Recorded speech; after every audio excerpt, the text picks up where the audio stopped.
नमस्कार संदीप जी, बहुत बहुत स्वागत है आपका। नमस्ते अंजू जी। सर, संभल में क्या चल रहा है? करोड़ों की बिजली चोरी हो गई और अब तो केंद्र में आ गए हैं समाजवादी पार्टी के सांसद जियाउर रहमान बर्क। उनके घर पर जाकर मीटर तक चेंज करना पड़ा सर। कितनी सारी पुलिस वहां पर पहुंची हुई थी। क्या हो रहा है? एक सांसद के घर पर ऐसा मीटर मिलता है जिसमें कि पिछले 5 महीने से जीरो बिल आ रहा है। मैं अपने अनुभव से बताऊं, मेरा नेटिव प्लेस जहां पे है और घर में मेरे मुश्किल से 3 या 4 लोग रहने वाले हैं।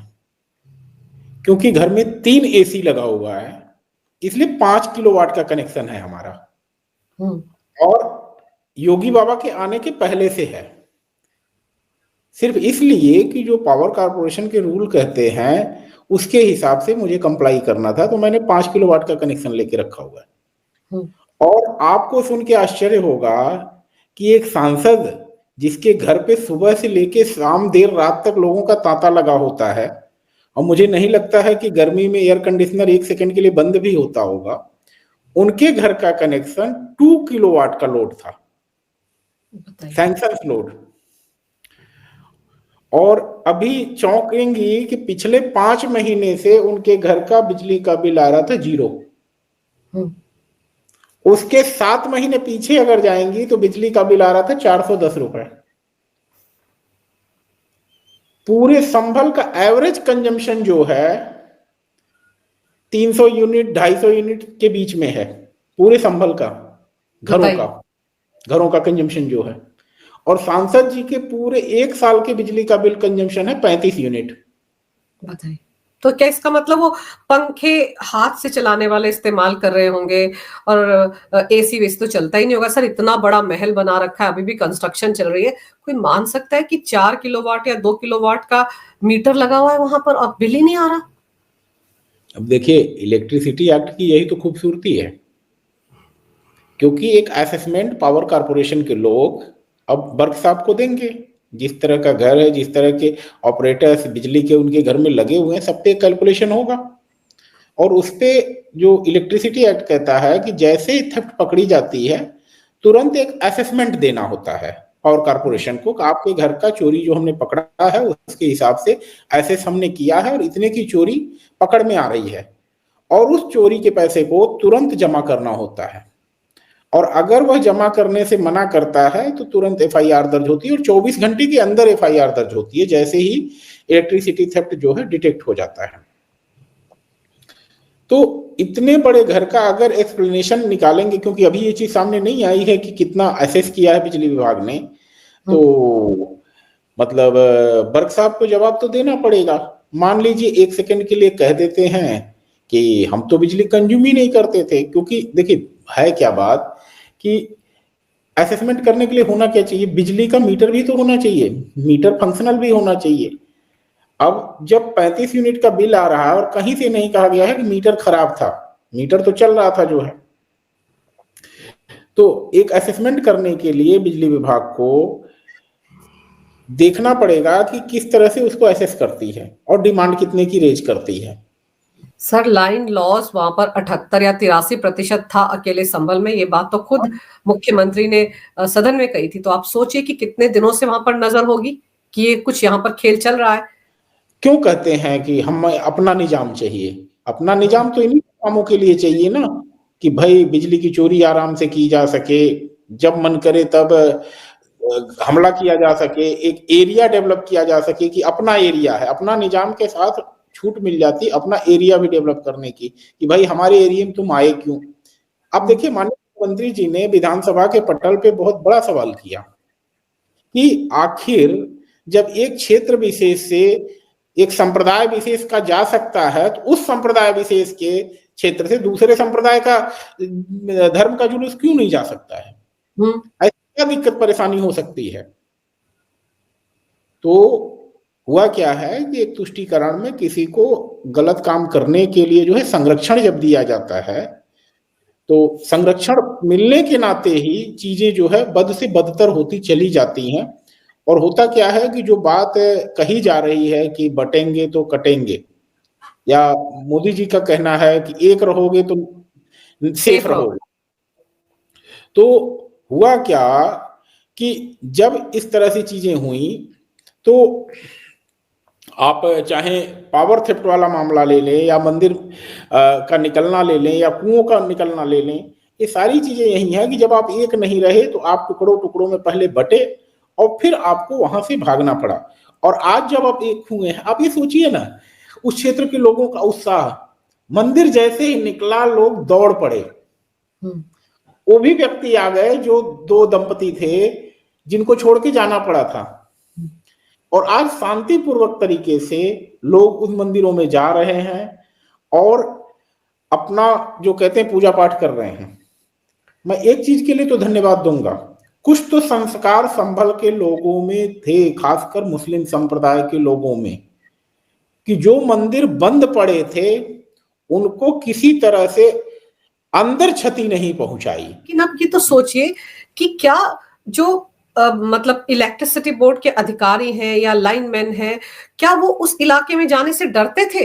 क्योंकि अगर ये मीटर की रीडिंग नहीं आ रही थी तो कहीं ना कहीं तो रजिस्टर हो रहा होगा कि भाई ये 5 महीने से इस मीटर में 0 बिल क्यों आ रहा है, और ये भी सांसद महोदय का बिल है, का मीटर है, तो चेंज करने के लिए तो पहले भी जाया जा सकता था। देखिए, नवंबर का जो सर्वे हुआ ना मस्जिद का, उसने एक नमूना दे दिया, और नमूना देने के साथ साथ जो वीडियोज आई उन्होंने दिखाया कि एक क्रिमिनल माइंड किस तरह से काम करता है। आप तो पथराव भी नहीं कर रहे हैं, आप एविडेंस भी मिटाते चल रहे हैं। आखिर सीसीटीवी कैमरे को आपने देखा कि ऐसे वीडियो आए हैं कि जिसको बम्बू से तोड़ा जा रहा है। शायद इसीलिए योगी सरकार बिल्कुल एक्टिव मोड में है कि भाई हम मंदिर खोज ही नहीं रहे हैं, हम उसकी सुरक्षा भी सुनिश्चित कर रहे हैं कि आप लोगों ने ये सोच करके कि हिंदू यहाँ से पलायन कर गए, अब इसको तोड़ने फोड़ने की जरूरत नहीं है, ले आओ ढक देते हैं, पड़े रहने दो, क्या करना है हमें जो है। तो अब जब मिल गए हैं ना बाबा, अब जब राधे मोहन मिल गए हैं, बाबा मिल गए हैं, हनुमान जी मिल गए हैं, तो महाराज जी ने यह भी निश्चित किया है कि हम इनकी सुरक्षा भी सुनिश्चित करेंगे। आज तक अगर ये सुरक्षित बचे हैं तो आगे किसी को हम अपने धर्म स्थानों को कलंकित करने के लिए या विरूपित करने के लिए अनुमति नहीं देंगे। और जो कोई अगर ऐसा करने का दुस्साहस करेगा तो सख्ती से निपटा जाएगा, चाहे वो सांसद जी ही क्यों ना हो। और इसीलिए आम जनता को बताया गया है, खासकर संभल ही नहीं सभी जगह के पूरे प्रदेश की, कि चोर अगर कोई है तो चोर के साथ चोर जैसा ही बर्ताव किया जाएगा और उसको उसी तरह निपटाया जाएगा। सर, ये जो सांसद महोदय हैं, इनकी तो दुगनी दिक्कतें बढ़ गई ना। पहले तो हिंसा के मामले में एफआईआर दर्ज है, जिसके लिए ये इलाहाबाद हाईकोर्ट गए थे कि एफआईआर से मेरा नाम हटाया जाए, बल्कि एफआईआर क्वैश की जाए।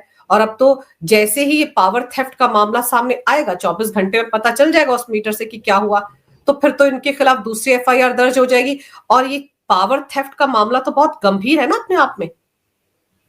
पावर थेफ्ट के मामले में मान के चलिए कि 6 महीने से लेके 5 साल तक की सजा का प्रावधान है फर्स्ट ऑफेंस पे, और सब्सिक्वेंट ऑफेंस पे आपकी बढ़ भी जाते हैं। और जुर्माना जो है 3 टाइम्स और 6 टाइम्स जो भी असेसमेंट निकाला जाएगा उसका 3 गुना इनके ऊपर जुर्माना लगेगा। और जगहों को भी पावर सप्लाई की जा रही थी, मस्जिद की छत से मदरसों को और मस्जिद को और बहुत से लोगों को पावर दी जा रही थी।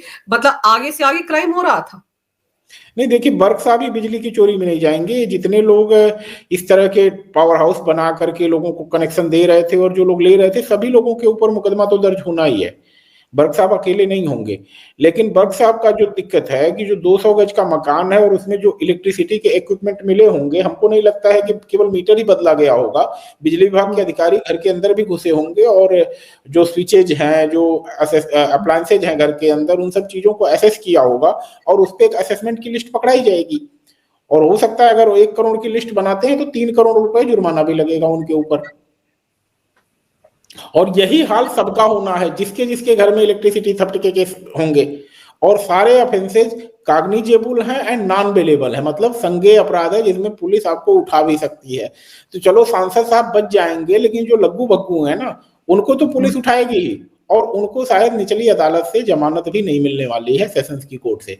उनको भाग के हाई कोर्ट का ही दरवाजा खटखटाना पड़ेगा। मतलब संभल के बिजली चोरों को प्रयागराज की शरण में जाना ही पड़ेगा। अभी तो जैसे आपने बताया कि कब कब बिल जो है वो 35 यूनिट ही खर्च हुआ, पता नहीं कब से सब कुछ चला आ रहा था। और आप देखिए वो वीडियो जो सोशल मीडिया पर वायरल हो रहे, तारों का इतना बड़ा गुच्छा खंबे से काटा गया जहां से टांका फेंक कर लोगों को बिजली दी जा रही थी। तो ये सब तो बहुत पुराना चला आ रहा है। तो असेसमेंट तो लंबे चौड़े समय की होगी ना, पिछले भी तो कई गुत्थियां खुलेंगी। देखिए, मैंने क्या कहा कि घर के अंदर के जितने भी बिजली के उपकरण हैं, सबका एक पावर कंजम्पशन होता है कि इतने वाट बिजली ये खींचता है। एसी हो गया तो 1.5 किलोवाट उस पर रखा जाएगा, 3 एसी हैं तो 4.5 किलोवाट हो गए, पानी के मोटर हो गए, इन्वर्टर हो गए, सारी चीजों को एसेस करने के बाद जो निकलेगा उसके हिसाब से इनका बिल बनाया जाएगा। और कब से ये अंडर बिलिंग हो रही है, कब से ये देखा जाएगा, क्योंकि हमने कहा ना कि संभल के आम लोगों का एवरेज बिल 1500 से 1700 रुपए आता है। तो सांसद साहब का ही जब से 400 रुपए का बिजली का बिल आ रहा है ना, तब से असेसमेंट किया जाएगा। या फिर संभल के एमपी साहब अपना दिखा दें कि हमने भाई देखो डीजी लगा रखा है इतने केवी का, और हमारा डीजी हमेशा चलता रहता है, हम तो बिजली उपयोग ही नहीं करते हैं। लेकिन फिर देखा जाएगा कि खंबे से जो केबल आई हुई है वो कितनी है, 3 फेस की लाइन की है कि 2 फेस की लाइन की है, क्योंकि इतना power consumption single phase line पे नहीं हो सकता है। आप बारीकी समझिएगा बिजली की, कि अगर सिंगल फेस लाइन आई हुई है तो ज्यादा बिजली कंजम्पशन नहीं हो सकता। अगर ज्यादा आपके घर का कंजम्पशन है तो आपको 3 फेस की लाइन लेनी ही पड़ेगी। और अगर 3 फेस मतलब 3 तार आए हुए हैं खंबे से, 3 लाइनों से आपके घर तक आया हुआ है, तब तो भैया आपका असेसमेंट बहुत मोटा होने वाला है। और 10 किलोवाट से ऊपर का कंजम्पशन अगर आपके यहाँ का निकल गया तो आपके लिए और सरदर्द होने वाला है। सर, ये तो मस्जिद बचाने में लगे हुए थे, यहाँ तो इज्जत बचाने के लाले पड़ गए हैं।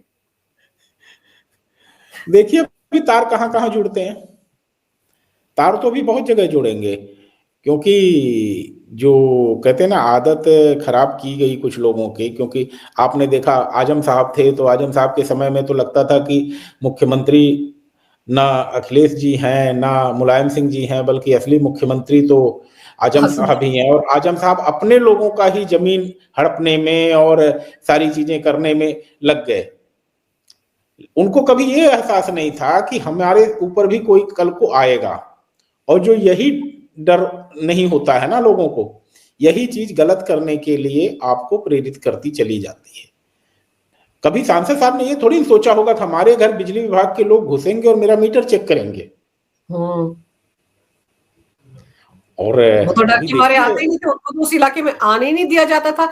भाई अगर इतनी सारी पुलिस फोर्स साथ चल रही है सर, सवाल उठा रहे हैं वर्ग के पिताजी, तो ये तो आम आदमी को समझना चाहिए कि वो अगर मुस्लिम इलाका है, ये तो ये खुद ही बोलते हैं हमारा इलाका है, कौन आएगा। अगर ये अपना इलाका चिन्हित नहीं करते तो हिंदू थोड़े दौड़ दौड़ कर कहीं और रहते, उनको पलायन करने की जरूरत नहीं पड़ती। अंजू जी, बिजली विभाग का अधिकारी एक अदना सा अधिकारी होता है। पुलिस को हिम्मत नहीं रही होगी, एसएचओ को हिम्मत नहीं रही होगी बर्क साहब से ऊंची आवाज में बात करने की। लिख लीजिए, एसएचओ भी जाता होगा तो सीढ़ियों के नीचे ही खड़ा रहता होगा, साहब हैं क्या, तो साहब भी निकलते नहीं रहे होंगे, या निकलते भी रहे होंगे तो तुम ही कह के बात करते रहे होंगे। कभी आप नहीं कहा होगा कि एसएचओ साहब आइए, आप उसी एसएचओ साहब को आप कहा होगा, उसी एसएचओ साहब को चाय कॉफी पिलाई होगी जो उनके सुर में सुर मिलाता रहा होगा, जिसने उनकी आंख में आंख डाल के बात करने की कोशिश की होगी ना, उससे बर्क साहब मिलते भी नहीं रहे होंगे। और मैं तो कह रहा हूं किसी की हिम्मत ही नहीं रही होगी 3 स्टार की कि उनके दरवाजे पे कदम रख दे। और जब लखनऊ से आशीर्वाद मिला है तो अदना सा सिपाही भी उनके दरवाजे पे जा करके खटखटा रहा है आज की तारीख में। यही ताकत होती है संविधान की, यही ताकत होती है कॉन्स्टिट्यूशन की, कि आज लखनऊ से आदेश हो रहा है और एक सिपाही और बिजली विभाग के छोटे अधिकारी जाकर के वहां मीटर बदल रहे हैं, उनसे डिमांड कर रहे हैं कि आपने अभी तक जो चोरी की है उसका हिसाब किताब हम बना के दे रहे हैं और इसको जमा करो। वो क्या है ना कि गए तो वहां पर बिजली चोरी पकड़ने थे, लेकिन मंदिर भी निकल आए। तुर्रा ये कि हमने मंदिरों को कुछ नुकसान नहीं पहुंचाया। अरे नुकसान क्या, आप वो मंदिर जो पहला मंदिर मिला सर, आप देखिए उसके आसपास कंक्रीट की कैसे दीवारें खड़ी कर दी गई थी, ऊंची ऊंची इमारतें बना दी गई, क्योंकि इनको तो ये पता था कोई कभी इस तरफ आएगा ही नहीं। जब आएगा नहीं तो उसको पता ही नहीं चलेगा। उनको क्या पता निजाम बदलते ही सब कुछ होगा और बिजली चोरी पकड़ने के लिए वहां आएंगे और ये सब कुछ हो जाएगा। नहीं, अब अभी तो देखिए कितने सारे कुएं, कुएं वहां पर मिल गए। 22 कुएं थे संभल में, ऐसा बताया जाता है। उन 22 कुओं की तलाश तो जारी है ना, और अभी ऐसा तीन नहीं है चार कि मिल गए ना। अपने लोग ही ढूंढ रहे हैं उन 22 कुओं को, कोई सहयोग करने नहीं आ रहा है कि देखिए जी हमने यहाँ ढक रखा है, आप आइए निकाल लीजिए यहाँ से। तो ध्वस्त तो किया ही, अपने भरसक जितनी कोशिश हो सकती थी उस चीज को ऐसा किया गया कि कल को कोई सबूत ही ना मिले। तो देखिए बिजली चोरी में जब सांसद साहब के पैर खुद ही जो है फंस रहे हैं, तो आगे आम लोगों को आगे बढ़ के, और आपने देखा नहीं अभी एक वीडियो आया जिसमें एक आदमी अपने घर की छत खुद ही तोड़ रहा था। हाँ उसने कहा यार अभी बुलडोजर वाले आएंगे तो हमारा ज्यादा तोड़ के चले जाएंगे, पूरा का पूरा, इससे बेहतर है जितना अतिक्रमण में आ रहा है उतना हम तोड़ लेते हैं। सर, अतिक्रमण को लेकर जो सुप्रीम कोर्ट में फैसला आया था उसके बाद तो ये लोग बड़े नाचे गाचे थे कि देखिए अब तो कुछ नहीं कर पाएंगे योगी आदित्यनाथ। लेकिन उसी फैसले में जो आगे बातें कही गई थी जिस पर हमने चर्चा भी की थी एक वीडियो में, कि आप सड़क किनारे या सार्वजनिक संपत्ति में जो कुछ भी अतिक्रमण किया गया उसको तो हटा सकते हैं, तो वही तो हटा रहे हैं योगी आदित्यनाथ। कहां रुका उनका बुलडोजर सुप्रीम कोर्ट के आदेश के बाद भी। सुप्रीम कोर्ट के बाद तो बुलडोजर लीगलाइज हो गया, कहते हैं ना कि, और वैध तरीके से हो गया। बस दिक्कत ये हो गई कि जो कहते हैं ना फास्ट रिचार्ज की जगह जो है थोड़ा धीरे हो गया, स्लो मोशन में हो गया कि भाई अब 15 दिन का समय मिल जाएगा, 15 दिन रोने धोने के लिए आपके पास समय, इतने में जा सकते हैं अगर सही है तो। अगर गलत है तो चुपचाप 14वें दिन का इंतजार करिए, 15वें दिन तो योगी बाबा का बुलडोजर चलेगा। और 14 दिन का टाइम आप खुद ही ठीक कर लो। बेहतर तो यही है कि अगर कहीं एंक्रोचमेंट है तो आप खुद ही ठीक कर लो, नहीं तो उससे ज्यादा नुकसान हो जाएगा तुम्हारा जब बुलडोजर आ जाएगा। तो लोग सिस्टम के हिसाब से चलना भी जानते हैं, और जब देखिए निजाम जब बदलता है और लोगों को उसकी न्यायप्रियता पे भरोसा होता है तो लोग कानून का पालन करना शुरू कर देते हैं। कहते हैं ना आदमी मौका देख के चौका मारता है, तो जब चोर चोरी करने के लिए मौका पाता है तो उसके साथ 10 लोग और करते हैं, और जब एक चोर की पिटाई होती है तो सब लोग कहते हैं अब शरीफ बन जाने में ही भलाई है और शराफत से रहा जाए, क्योंकि जब सांसद साहब की नहीं चल रही है तो हमारी क्या चलेगी, तो बेहतर है जितना हमने अतिक्रमण किया उसको हटा लें।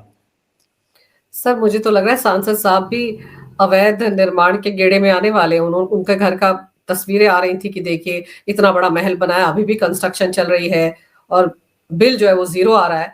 तो वो जो आसपास का इलाका है उन्होंने भी अतिक्रमण करके ही बनाया होगा। देखिए अभी तो सांसद साहब के लिए हमें तो लगता है ईडी भी पहुंचेगी, ईडी भी कैलकुलेशन करेगी, भाई साहब संसद साहब आपकी तनख्वाह इतनी है, आप बताइए कैसे कैसे इसको बनवा रहे हैं, कितना कहाँ का क्या लगा है, कौन सी चीज जर्मनी से आई है, कौन सी इटली से आई है, सब चीज का हिसाब तो मांगेगी। और देखा जाएगा कि कहीं पैसे भी इधर उधर तो नहीं दिया है तो पीएमएलए भी लगेगा, prevention of money laundering act भी लगा दिया जाएगा, विदेश से लिया होगा तो फेरा फेना और फेमा भी लगा दिया जाएगा। तो देखना यह है कि आने वाले समय में किस लेवल तक सरकार इन्वॉल्व होती है बर्क साहब के ऊपर, या फिर थोड़ी सी रियायत करते हुए बिजली चोरी तक ही सीमित रहती है। यह निर्धारित करेगा कि किस तरह से बर्क साहब जो है सरकार के साथ सहयोग करते हैं। अगर वह सहयोग करेंगे और सारी चीजें सही तरीके से चलने में मदद करेंगे तो निश्चित ही एक सम्मानी सांसद हैं, जनता के प्रतिनिधि हैं उस क्षेत्र के, तो सरकार उस लिहाज से काम करेगी। और नहीं तो आपको पता ही है कि विभाग जितने मैंने गिना दिए वो हरकत में तो आने ही वाले हैं। अभी तो कहते हैं ना बड़े मियाँ छोटे मियाँ सुभान अल्लाह, तो हमारे महाराज जी तो छोटे मियाँ हैं, तो अभी तो छोटे मियाँ का कारनामा है। बड़े साहब जब इन्वॉल्व होंगे तो बात अलग होगी। अभी तो ये सारे उत्तर प्रदेश सरकार के विभागों की कारस्तानी है। आप ये सोचिए ना, अगर केंद्रीय एजेंसियां इन्वॉल्व होंगी और चीजों को एनालिसिस करना शुरू करेंगी तो उससे एक नई तरह की परेशानी शुरू हो सकती है। अभी तो जितनी भी एफआईआर हुई है, सब कुछ हुई है, ये सब तो उत्तर प्रदेश सरकार की देन है। तो बर्क साहब को देखना है दिल्ली से पंगा लेते हैं कि योगी जी से ही पंगा लेकर के छोड़ेंगे, कैसे चीजें मैनेज करते हैं उस पर उनका निर्भर करता है आगे का स्टेप जो है। पर सर एक चीज है कि अखिलेश की भी तो नींद उड़ गई है ना, जो कुछ संभल में हो रहा है ये पावर थेफ्ट के नाम पर, सर उसको लेकर मैसेज पूरे राज्य में तो चला ही गया। जहां जहां ये सब कुछ मस्जिदों से हो रहा होगा, मदरसों को इलीगल तरीके से बिजली दी जा रही होगी या लोगों को दी जा रही होगी, वहां सब चौकन्ने तो हो गए होंगे। और सबको पता है कि अगर एक बार इस मामले में बात आगे बढ़ी तो बाकी जगह भी डंडा चलेगा। नहीं, आने वाले समय में देखिएगा आपको खबर ऐसी आएगी कि जो मदरसे हैं या स्कूल कॉलेज जो चल रहे हैं जहाँ पे अंडर एस्टिमेट करके हम्म, प्रॉपर लोड सैंक्शन नहीं कराया गया है, इस सब चीजों के लिए लोग बिजली विभाग के ऑफिस की दौड़ लगाएंगे, क्योंकि मैसेज बहुत साफ है कि जब सांसद साहब सुरक्षित नहीं है बिजली चोरी करके, तो आम व्यक्ति के लिए तो कहीं से कोई रियायत नहीं होने वाली है। तो आप लोग सारे लोग सुधर जाइए और या फिर एक्शन का इंतजार करिए, क्योंकि अभी सिर्फ एक जिले में एक्शन हुआ है। यह हम्म, एक्शन सभी जिलों में होगा जहां जहां भी मदरसे हैं, स्कूल कॉलेज हैं, और मैं किसी धर्म विशेष का नहीं कर रहा हूं, सभी के। अगर कहीं भी ये पकड़ में आएगा कि अंडर एस्टिमेट करके कोई प्रभावशाली व्यक्ति बिजली की चोरी कर रहा है, चाहे वो कांग्रेस से जुड़ा हो, चाहे सपा से जुड़ा है, या अपनी ही पार्टी के लोग हों, अगर ऑन रिकॉर्ड आ जाएगा तो पावर कारपोरेशन को काम इस पे करना पड़ेगा, और पावर कारपोरेशन करेगा भी। ये बात अब संभल तक ही सीमित नहीं रहेगी बिजली की चोरी का मामला, और प्रभावशाली लोगों को भी इस पे कार्रवाई की जाएगी। अब तो संभल के आसपास के इलाकों से ऐसी खबरें भी हैं सर कि बहुत से लोगों ने अपने नाम के साथ अब पांडे लगा लिया है, दुबे लगा लिया है, कह रहे हैं कि हम तो अपने पूर्वजों के सरनेम लगा रहे हैं क्योंकि हमारा डीएनए तो एक है। क्या ये भी योगी आदित्यनाथ के जादू का कमाल है कि लोगों ने मुस्लिम होते हुए भी अपने पुराने सरनेम लगाने शुरू कर दिए? नहीं है तो हम सभी लोगों के भाई ही। देखिए यही चीज तो कुंदरकी में हुआ। हम्म। भाई हमारा एक भाई अगर नमाज पढ़ रहा है, उसने अपना नाम असलम रखा हुआ है, तो क्या हमें दिक्कत? हमें कोई दिक्कत नहीं है, वो अपना करे जो करना है। लेकिन दिक्कत हमें तब होती है जब वो अपने आप को विदेशियों से जोड़ता है, वो अपने वो भी आदर्श में बाबर और औरंगजेब औरंगजेब। टाइप लोगों से। हाँ, और यही तो हुआ। आपने जो कुंदरकी में देखा ना कि तुर्कों को लोगों ने पिछाड़ दिया कि भाई तुम लोग विदेशी हो, तुम लोग बाहरी हो, तुम लोग शांत बैठे रहो, तुम लोग अभी तक बहुत हम लोगों का शोषण किए, अब हम लोग अपने परिवार के साथ हैं और हम उस पार्टी के साथ जाना चाहते हैं जो हमको हमारे परिवार से जोड़ रही है। और अगर एक है तो सेफ है, तो एक में कोई जरूरी थोड़ी ना है कि हिंदू ही एक हों। अगर हिंदू और मुस्लिम अपने भाई इस बात को जानते हुए कि हम हिंदू ही हैं, हमने केवल पूजा पद्धति बदली है, अगर हमारे साथ एक हो रहे हैं तो देयर इज नथिंग रॉन्ग, और सारी जो टकराव है वो भी कम होगा जो है। तो मैसेज तो बहुत साफ है कि एक है तो नेक है और सेफ है। अब तो अखिलेश यादव या इनकी पार्टी के बाकी नेता रामगोपाल यादव ये रोना भी नहीं रो सकते कि देखिए हमको फंसा दिया, मतलब मुसलमानों के खिलाफ अत्याचार कर रहे हैं योगी आदित्यनाथ, ये भी नहीं कह सकते। देखिए सबसे बड़ी चीज ये है कि हर चीज कैमरे के सामने हो रही है। हम्म। कोई चीज जो है ऐसी नहीं है कि छुपाई जा रही है। मीडिया ब्रीफिंग हो रही है, और एविडेंस जब सामने निकल रहे हैं मेरे भाई, तो क्या होगा? आप एक बात मैं कहना चाह रहा था, मुझे याद आ गया कि आप देखिए अखिलेश जी महाराज जी को हमेशा अप अपशब्द कहते हैं, एक तरह से अगर कहते हैं कि यूपी में एक बाबा है। हम्म। भाई हमारे परम पूज्य हैं, वो गोरक्ष पीठाधीश्वर हैं, बिल्कुल। और बड़े से बड़े व्यक्ति, अगर मैं गलत नहीं हूं, उनके चरण छूता है। कैमरे के सामने भले न दिखता हो, लेकिन जब मंदिर में वो आज महंत होते हैं, ऐसे चित्र हैं जहां पे भागवत जी योगी जी के चरण छू रहे हैं। आप सोचिए, भागवत जी कहां संघ प्रमुख, सरसंघ चालक, क्यों? क्योंकि वो पीठ के प्रतिनिधि हैं, तो योगी है। वो योगी हैं। और उनका मजाक उड़ाया जाता है किसके द्वारा? जो ऑस्ट्रेलिया से पढ़ के आया है। अब ऑस्ट्रेलिया से पढ़ के जो आया था, सुन लीजिएगा बात मेरी, ऑस्ट्रेलिया से जो पढ़ के आया था उसको ये टेक्निक नहीं पता थी कि एक जगह मीटर लगा दिया जाएगा तो वहां से पता चलेगा कितनी बिजली जा रही है और दूसरे जगह कितनी कंज्यूम हो रही है। बाबा जी ने क्या किया, जिसको बाबा कह के मजाक उड़ाते हैं ना, इन्होंने हर फीडर पे एक मीटर लगा दिया और दूसरी जगह सप्लाई के मीटर से जोड़ दिया उसको। अब एक जगह दिख रहा है कि सप्लाई यहां से 100% जा रही है, लेकिन कंजम्पशन में आ रही है सिर्फ 22%। 78% चला गया कहीं गायब। ये बीच में 78% जा कहां रहा है? भाई एक छोटा सा गांव है जहां से दिख रहा है कि 22% बिजली की कंजम्पशन है, तो 78% जा कहां रहा है? और फाउल प्ले के चांसेस महाराज जी ने एकदम से खत्म कर दिए, क्योंकि ज्यादातर जगहों पे इंसुलेटेड केबल लगा दी। यूपी में महाराज जी के आने के पहले तक जो है नंगे तारों पे बिजली दौड़ती थी, अब इन्होंने इंसुलेटेड केबल लगा दिया, तो डस्ट पड़ना या किसी तरह से इस चीजों का होना, बिजली का लॉस लगभग मिनिमल किया, जीरो किया।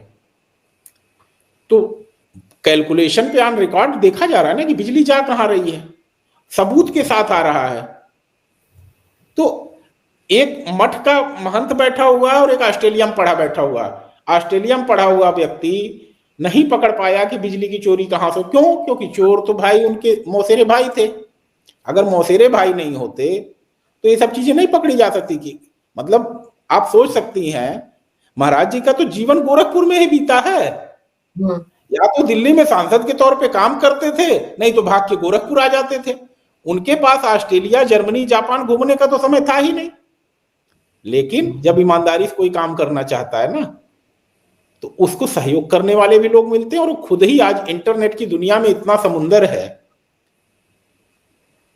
मैं बता रहा हूं, उत्तर प्रदेश में बिजली के ट्रांसफार्मर खुले छुड़े होते थे। मतलब अगर भूल से कोई जानवर चला जाए तो वहां टच हो जाए, उसकी जान चली जाए, या इंसान ही चला जाए तो कितना बड़ा नेग्लिजेंस होता था। आज सारे ट्रांसफार्मर जो है कवर कर दिए गए हैं। उनको भूल से भी कोई बच्चा वहां नहीं जा सकता। एक आध जगह कहीं छूट गया हो तो बात अलग है।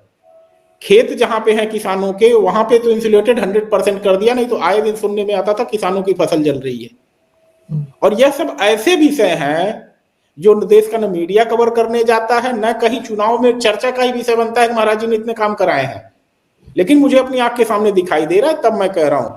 और मैं कोई उनका भक्त नहीं हूं, मैं जो चीज सच्चाई दिख रही उसको बता रहा हूं, जिससे आपके चैनल के माध्यम से लोगों को पता चले कि उत्तर प्रदेश की स्थिति 7 साल पहले क्या थी और आज स्थिति क्या है।